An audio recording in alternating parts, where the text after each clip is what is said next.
Welcome to Guide Guru. We hope this video helps. You start by opening your project and adding Microsoft, Entity Framework Core, and a provider. Once done, create simple POCO classes that model your tables and relationships. You then add a DB context with DB set properties for each entity and configure the connection string.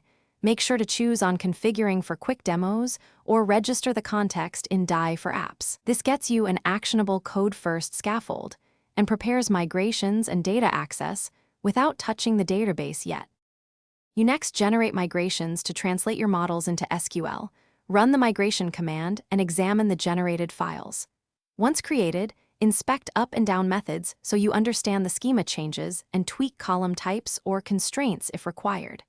After verifying, apply the migration to the database either with the command line update command or call context. Database. Migrate. From startup so deployments run automatically. This ensures your code models and actual database schema stay synchronized during development and deployment. You finalize by adding seeding logic and writing repository or service code to perform CRUD using the DB context. Prefer async methods and transactions for reliability. Once implemented, run simple queries to validate relationships and indexes. If things go wrong, inspect migration history, ensure connection strings match the target database, and compare model definitions to actual columns. Mismatches often cause runtime errors.